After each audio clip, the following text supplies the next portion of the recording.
ভারতীয় উপমহাদেশের যুগে তিন ভাই বাস করত। ওই তিন ভাই গ্রামের এক জমিদারের জমিতে কাজ করত। তাদের নাম ছিল সোহেল, জাহিদ এবং আরিয়ান। তিন ভাইয়ের মধ্যে খুব ভালোবাসা ছিল। তারা সারা দিন খেতে কাজ করত এবং পুরো গ্রাম তাদের পরিশ্রম আর সততার প্রশংসা করত।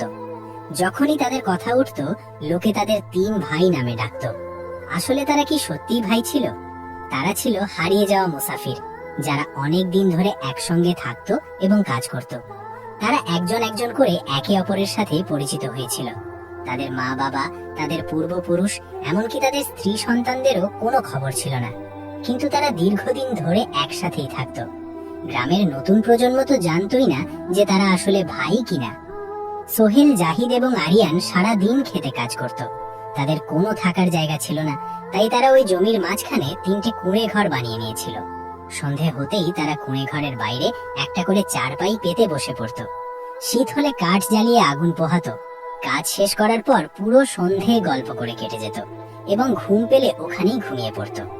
গ্রামের জমিদার তাদের কাজে খুব খুশি ছিল এবং সাথে সাথে তার এই শান্তিও ছিল যে এই তিনজন তার ক্ষেত পাহারা দেয়। সোহেল, জাহিদ আর আরিয়ান একে অপরের সাথে অনেক দিন কাটিয়েছে, তাই তারা একে অপরকে খুব ভালো করে চিনত এবং এটাও জানতো যে তারা তিনজন একে অপরের সাথে দেখা হওয়ার আগে পাকা চোর ছিল।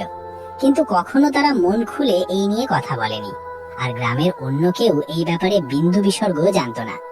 এভাবেই দিন কাটছিল। এক সন্ধ্যায় তারা কাজ শেষ করে নিজেদের কুঁড়ে ঘরের বাইরে খাটিয়ায় বসেছিল। তারা আগুন জ্বালিয়ে রেখেছিল। তখন না জানি কেন আরিয়ানের মনে হঠাৎ এক চিন্তা এলো।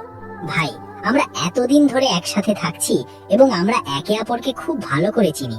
আমরা এটাও জানি যে দেখা হওয়ার আগে আমরা চোর ছিলেন, কিন্তু যেহেতু এখন আমরা আমাদের প্রত্যেকটা লোকমা মেহনত করে খাই, তাই না জানি কেন আমার জানতে খুব ইচ্ছে করছে যে আসলে এমন কি হয়েছিল যার জন্য আমার মতো তোমরা দুজনও সত্যিকারের তওবা করে চুরি ছেড়ে দিয়েছিলে। এটা শুনে সোহেল, যে তাদের তিনজনের মধ্যে সবার বড় ছিল, সে হালকা হেসে বলল, আরে মিয়া, বাদ দাও, পুরনো কাসুন্দি না ঘাটলে হয় না। কিন্তু আরিয়ানের সাথে সাথে জাহিদও বলল, না সোহেল ভাই, আজ একে অপরকে নিজেদের গোপন কথা বলেই দিই। তিনজনই রাজি হলো। এরপর সেখানে কিছুক্ষণের জন্য নীরবতা নেমে এলো, আর ওই গোধূলি সন্ধ্যা তাদের অতীতের স্মৃতির দিকে টেনে নিয়ে গেল। সোহেল কিছুক্ষণের জন্য চুপ হয়ে গেল। তারপর কিছুক্ষণ পর সে নীরবতা ভেঙে বলল, ভাই, আমি আমার যৌবনে খুব চনমনে আর চালাক চোর ছিলাম। যে কোনো ধরনের তালা খোলা আমার জন্য কোনো কঠিন কাজ ছিল না, কিন্তু একদিন আমি এমন এক চুরি করলাম যা আমার জীবন বদলে দিল। এই কথা বলে সোহেল আবার কিছুক্ষণের জন্য চুপ হয়ে গেল এবং তারপর কিছু ভেবে বলল, আমাদের গ্রামের পাশের এক গ্রামে এক ধনী মহিলা থাকতো। লোকেরা তাকে আম্মাজি বলে ডাকতো। খুব গুছানো আর ব্যক্তিত্ব সম্পন্ন মহিলা ছিলেন তিনি। তিনি তার নীতিতে এত অটল ছিলেন যে তার উদাহরণ পৃথিবীতে পাওয়া ভার। আর ধনী এমন যে যেন কোনো দেশের রানী। কেউ বলতো তার ছেলে আমেরিকায় থাকে, তাই তার কাছে এত সম্পদ। আবার কেউ বলতো তার লটারি লেগেছে। তার সাথে চাকরদের এক বড় ফৌজ ছিল যারা তার খেয়াল রাখতো, কিন্তু তার নিজের কেউ ছিল না। এইসব জানার পর আমার কাজ আরো সহজ মনে হতে লাগলো। আর সবচেয়ে বড় কথা হলো, তার দরজা থেকে কেউ খালি হাতে ফিরতো না। কারোর বাড়িতে বিয়ে হোক বা কোনো দুঃখের ঘটনা, তিনি সবার সাথেই ভালো ব্যবহার করতেন। তার এই সোনা খ্যাতি আমার মনে তার প্রতি আকর্ষণ তৈরি করলো এবং আমি সব সময় তার হাভেলিতে চুরি করার কথা ভাবতে থাকতাম। তারপর আমি তার হাভেলির খোঁজ খবর নেওয়ার কথা ভাবলাম এবং সেখানে গিয়ে কাজ চাইলাম। তিনি আমাকে কাজে রাখলেন। আমি 4 মাস সেখানে কাজ করলাম এবং আমি যতদিনই সেখানে কাটিয়েছি, তিনি এক পয়সারও সন্দেহ করেননি আমার উপর। যেদিন আমি কাজ ছাড়লাম, তিনি এক এক পয়সার হিসেব করে আমার হাতে দিলেন এবং এতদিন কাজ করার জন্য মন থেকে ধন্যবাদ জানালেন। আমার কাজ হয়ে গিয়েছিল। আমি তার ঘরের প্রতিটি কোণা চিনে ফেলেছিলাম এবং এটাও জেনেছিলাম যে তার ঘরে একটা এমন ঘর আছে যেখানে তিনি ছাড়া আর কেউ যেতে পারে না। আর আমার বিশ্বাস যে নিশ্চয়ই তার ওই ঘরেই অনেক ধন সম্পদ লুকানো আছে। আমি কাজ ছেড়ে নিজের গ্রামে ফিরে এলাম, যাতে তিনি পুরোপুরি বিশ্বাস করেন যে আমি চলে গেছি। আমি গ্রামে আসার পর 6 মাস গ্রামেই থাকলাম। তারপর তার মহলের সাফাই করার উদ্দেশ্যে তার মহলের দিকে রওনা দিলাম। শীতের রাত লম্বা হয়। আমি গ্রামে পৌঁছে তার হাভেলির পেছনের দিকে চলে গেলাম এবং আমি ভাঙচুর আর খোঁড়াখুঁড়ির সব যন্ত্রপাতি এক পাশে লুকিয়ে রাখলাম। রাত গভীর হচ্ছিল আর শীত বাড়ছিল। এমনকি গাছের ওপর বসা পেঁচারাও ডাকতে ডাকতে চুপ হয়ে গেল। আমি পা টিপে টিপে তার হাভেলির পেছনের রাস্তা দিয়ে ওই ঘরের দিকে এগোলাম। আমি ওই ঘরের কাছে গিয়ে দেখলাম যে দরজায় একটা পুরনো তালা লাগানো আছে। আমি হাতুড়ি দিয়ে একবারই মারতেই সেটা ভেঙে গেল। আমার মতো আমার হাতিয়ারও চালাক ছিল, যার আঘাতে শুধু হালকা শব্দ হতো। দরজা খুলে আমি ঘরে ঢুকে পড়লাম। ঘরে খুব অন্ধকার ছিল। আমি একটা দিয়াশলাই কাঠি জ্বালালাম। ওই কাঠির আলোয় আমি সামনে রাখা একটা প্রদীপ দেখতে পেলাম। আমি এগিয়ে গিয়ে ওটা জ্বালালাম। ঘরে আলো ছড়িয়ে পড়তেই আমার চোখ কপালে উঠল। আমি দেখলাম ঘরে অনেকগুলো সিন্দুক রাখা আছে। আমার মনে হলো যেন কারুনের গুপ্তধন পেয়ে গেছি। ঘরে একপাশে একটা বড় সিন্দুকও রাখা ছিল, যা দেখে আমার মনে হলো যে সকাল তো হয়েই যাবে, তো কেননা সবচেয়ে বড় সিন্দুকটা খুলে তার সব জিনিস নিয়ে যাই, বাকি সিন্দুক পরে নিয়ে যাব। আমি ওই বড় সিন্দুকটার উপর রাখা 4টে ছোট সিন্দুক নামিয়ে একপাশে রাখলাম এবং তারপর ওই বড় সিন্দুকে লাগানো তালা ভাঙলাম। সিন্দুকের ঢাকনা খুলতেই আমার সব আশায় পানি ঢেলে দিল। তাতে কাপড় রাখা ছিল এবং কাপড়গুলো ছিল বাচ্চাদের, যার উপর টুকরো কাগজে তাদের নাম আর বয়স লেখা ছিল। আমি তাড়াতাড়ি কাপড়গুলো এদিক ওদিক উল্টাতে শুরু করলাম, কিন্তু আমি সেখানে কিছুই পেলাম না। আমার ওই বুড়ির ওপর খুব রাগ হচ্ছিল। তারপর আমি দ্বিতীয় সিন্দুক খুললাম, তারপর তৃতীয়, এবং এভাবেই এক এক করে আমি সব সিন্দুক খুলে ফেললাম, কিন্তু আমি সেখানে কিছুই পেলাম না। কিন্তু আমি একটা সিন্দুকের ভেতর থেকে একটা ছোট কৌটো পেলাম, আর সাথে সাথেই আমার কানে মোরগের আজানের শব্দ এলো, যা থেকে আমি বুঝলাম যে সকাল হতে চলেছে। আমি ওই ছোট কৌটোটা সাথে নিলাম আর ওখান থেকে পালিয়ে গেলাম। আমার ধারণা ছিল এই কৌটায় নিশ্চয়ই হীরে জাহরত আছে। বাড়ি পৌঁছে আমি যখন এই কৌটোটা খুললাম, তখন আমি আরেকটা ধাক্কা খেলাম। তাতে অসংখ্য সুই ছিল, ছোট থেকে বড় সব ধরনের, আর ওই ছোট কৌটায় একটা চিরকুটও ছিল। আমি এই চিরকুটটা খুলে দেখলাম তাতে লেখা ছিল, এই সুইগুলোই আমার সফলতার মাধ্যম। আমার কাছে যত সম্পদ আছে আমি এই সুইয়ের মাধ্যমেই কামিয়েছি, এবং এখন আমি এই সম্পদ দিয়েই আমার পরকাল কামাচ্ছি। আমার সন্তানেরা শৈশবের স্মৃতি সহ আমাকে ছেড়ে বাইরে রোজগার করতে চলে গেছে এবং ফিরে কখনো আমাকে দেখেনি। আমি এই কাপড়গুলোর সাহারার, যা থেকে আমি তাদের গন্ধ পাই, আমার দিন কাটাচ্ছি, এবং আমি এই কাপড় সেলাই করেই এত সম্পদ কামিয়েছি। হয়তো তার স্মৃতি জমিয়ে রাখার শখ ছিল, তাই তিনি এইসব লিখে ওই সুইগুলোর সাথে এই কৌটায় রেখেছিলেন। কিন্তু এরপর আমার মনটাই বদলে গেল। আমার নিজের ওপর লজ্জা লাগতে লাগলো, এবং আমি এই চুরির জগৎ ছেড়ে নিজের মেহনত করে খাওয়ার জন্য বেরিয়ে পড়লাম, এবং এখানে তোমাদের সবার সাথে এসে মিশে গেলাম আর এখানে কাজ করতে লাগলাম। তারপর কিছুক্ষণ পর জাহিদ নীরবতা ভাঙলো এবং বলতে লাগলো, আমার জীবনও এমন এক ঘটনায় বদলে গেল যা আমি কখনো ভাবিওনি। অল্প বয়সেই আমি চুরি করা শুরু করে দিয়েছিলাম এবং বাবার সম্পদ আমি তাড়াতাড়ি উড়িয়ে দিয়েছিলাম। তারপর যখনই আমার টাকার দরকার হতো, তখন আমি গ্রামের এক ধনী লোকের ইটের ভাটায় কাজ করতাম। আমি কাজে খুবই কম যেতাম, কারণ কাজ করার অভ্যাস আমার ছিল না, তাই আমি মজুরিও কম পেতাম। আয় কম আর খরচ বেশি ছিল।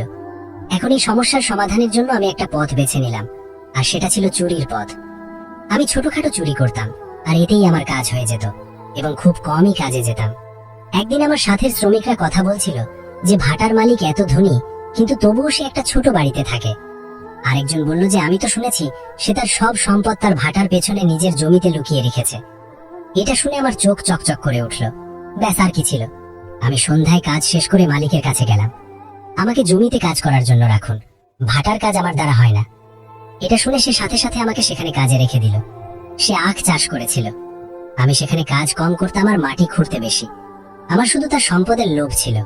একদিন আমি দেখলাম যে ভাটার মালিক এলো এবং এক জায়গায় মাটিতে বসে পড়ল এবং একটা আখ ভেঙে সেটা খেতে লাগলো। পরের দিনও তাই হলো, এবং আমি দেখলাম যে সে একই জায়গা থেকে আখ ভেঙে খায়। আমি দাঁড়িয়ে তাকে দেখছিলাম, এমন সময় তার নজর আমার উপর পড়ল। সে আমার দিকে এগোলো এবং আমার কাছে এসে বলল, এই নাও, এই আখটা খাও, এতে তোমার রোগ সেরে যাবে। যেহেতু আমি তাকে মিথ্যে বলেছিলাম, তাই আমি ওই আখটা চুপচাপ নিয়ে খেয়ে ফেললাম।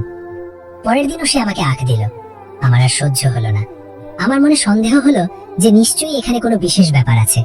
আমি তাকে জিজ্ঞেস করলাম, জনাব, কি ব্যাপার? আপনি রোজই এই জায়গা থেকে আখ ভেঙে খান? আমার কথা শুনে সে হাসলো এবং আমাকে নিজের কাছে বসিয়ে বলল, আমার কথা শোনো, আমি এক ধনী লোক ছিলাম, বা এমন বলো যে আমার সম্পদ জমানোর খুব শখ ছিল।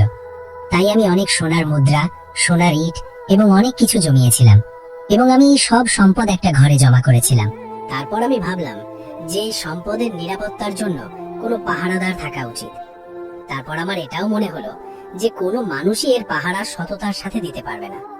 কি করব যাতে মালও নিরাপদ থাকে আর পাহারাও দেওয়া হয়? হঠাৎ আমার ছোটবেলার গুপ্তধনের গল্পের কথা মনে পড়ে গেল। এই ভেবে আমি এক সাপুড়ের সাথে যোগাযোগ করলাম এবং একটা বড় সাপ এনে ওই গুপ্তধনের উপর বসিয়ে দিলাম।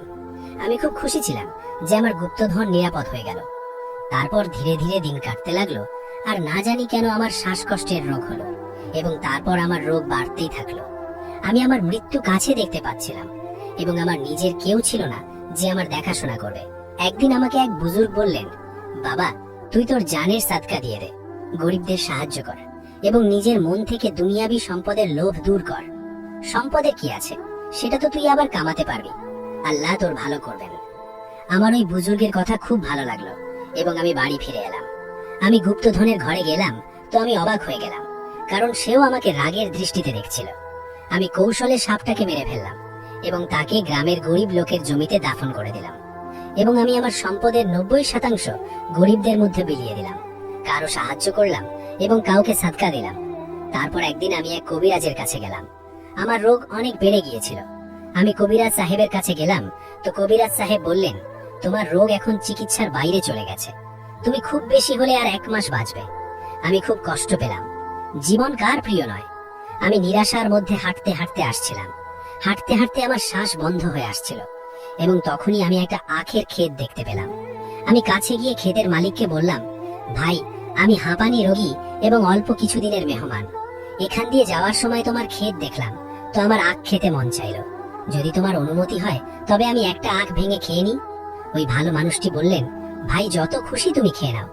আমি একটা আখ ভাঙলাম এবং কাছে পড়ে থাকা একটা বড় পাথরের ওপর বসে সেটা খেলাম। তারপর আমি বাড়ি চলে গেলাম, এবং এভাবেই 3-4 দিন কাটলো। আমি নিজের মধ্যে কিছু উন্নতি অনুভব করলাম।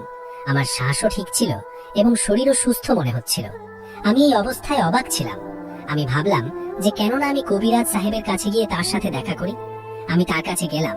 তিনি আমাকে পরীক্ষা করলেন, তো তিনি খুশিতে পাগল হয়ে গেলেন এবং আমাকে জড়িয়ে ধরলেন এবং বললেন, বাবা, এটা অলৌকিক ঘটনা কিভাবে হলো? আমি অবাক হয়ে জিজ্ঞেস করলাম, কিসের অলৌকিক ঘটনা? তিনি বললেন, বাবা, তোমার রোগ গোড়া থেকে শেষ হয়ে গেছে, এখন তুমি শুধু দুর্বল, অসুস্থ নও। তিনি আমাকে জিজ্ঞেস করলেন, তুমি এটা বলো যে তুমি কোথা থেকে চিকিৎসা করিয়েছো? আমি বললাম, কবিরাজ সাহেব, আমি কোথাও থেকে চিকিৎসা করাইনি। তারপর তিনি জিজ্ঞেস করলেন, আচ্ছা, এটা বলো যে তুমি এই সময় কি কি খেয়েছো? তারপর আমি তাকে সবকিছু বলতে শুরু করলাম। তিনি আমার সব কথা মন দিয়ে শুনছিলেন। আমি তাকে বললাম যে না আমি কারোর সাথে দেখা করেছি, আর না আমি কিছু খেয়েছি।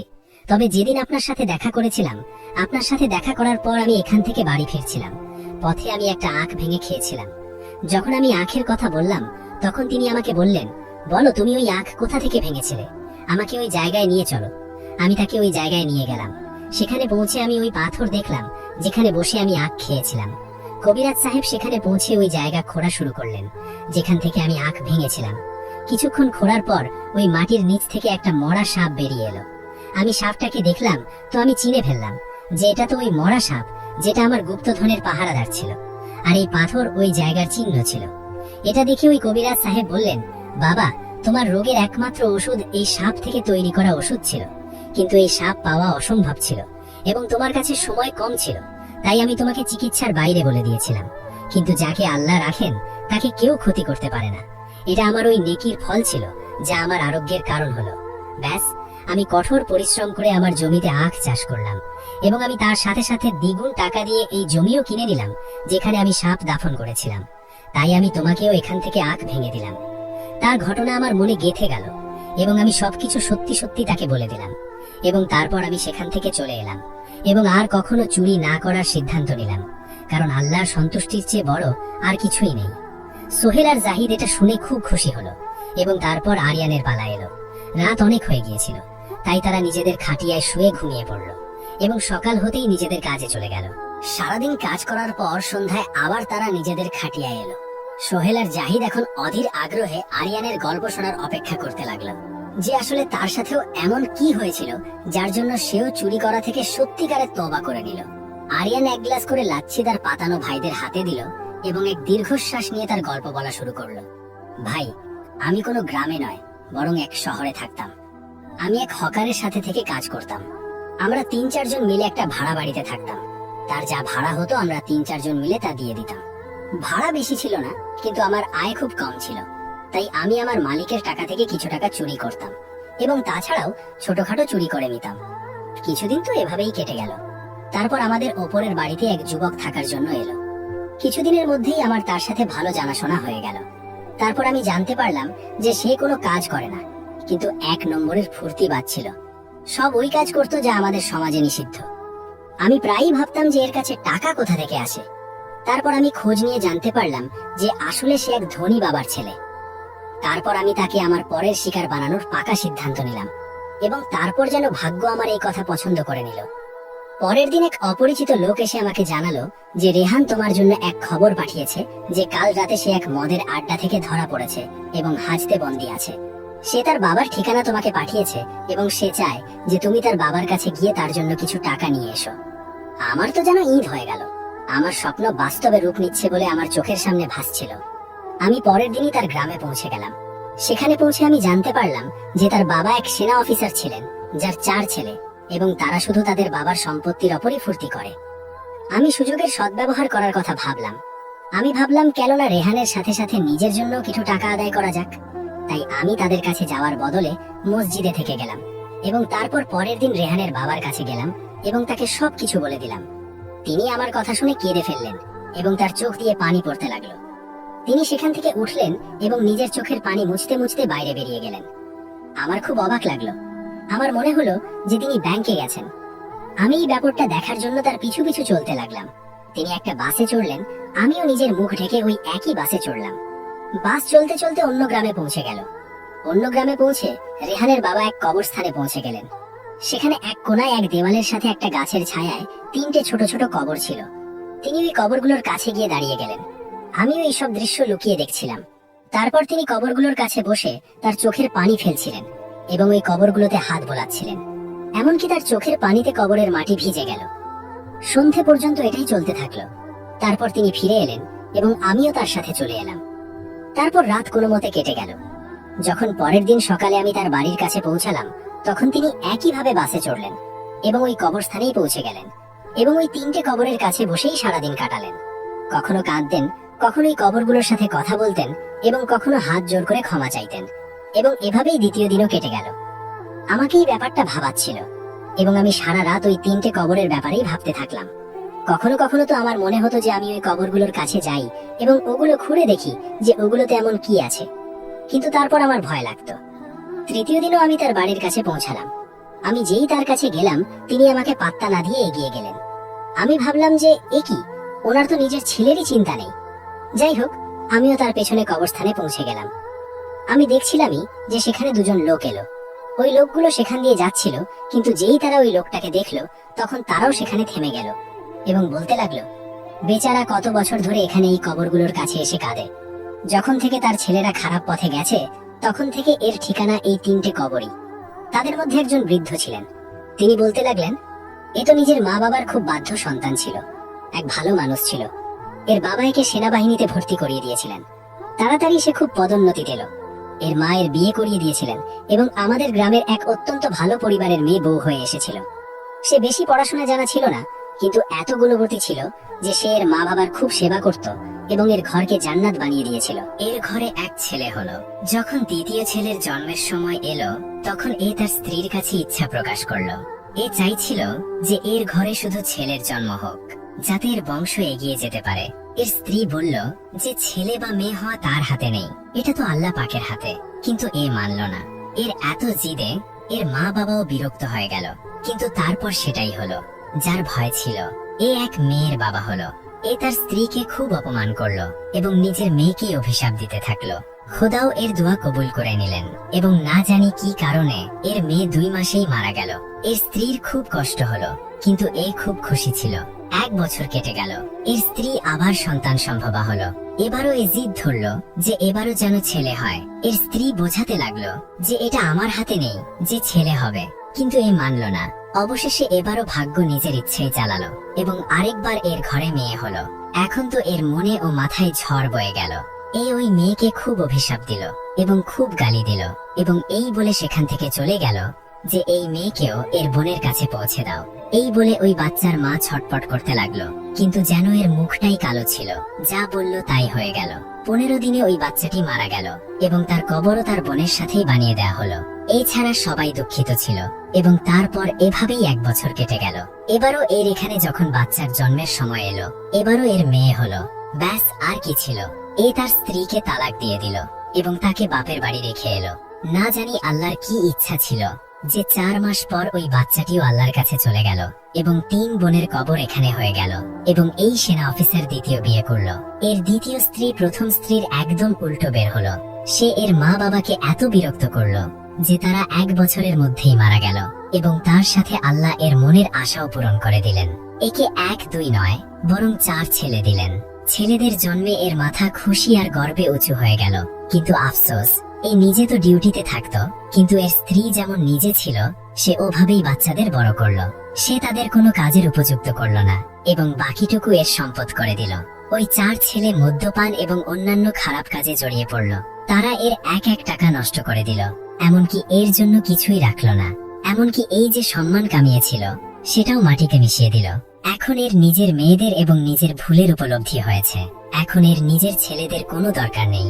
বাস এখন এ দিনভর এই ছোট কবরগুলোর কাছে এসে বসে থাকে। এর ছেলেরা এর কাছে একটা ফুটো করিও রাখেনি এবং যা কিছু অল্প স্বল্প বেঁচে ছিল তা এর ছোট ছেলে নিয়ে পালিয়েছে।